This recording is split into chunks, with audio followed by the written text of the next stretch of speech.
السلام عليكم ورحمة الله وبركاته. المثل اللي بيقول ادي العيش لخبازه طبعا ما كذبش يعني.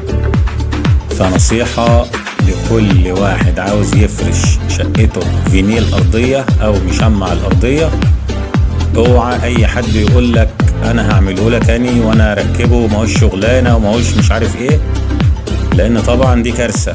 انت شاري بفلوس كتير والحاجة غالية، وفي الاخر هاجي يركبولك اي حاجة ويركب ويلزق الاطراف وشغل طبعا اي كلام، وفي النهاية 6 شهور بالظبط هيتقطع وهترميه، يبقى انت خسرت فلوسك على الفاضي.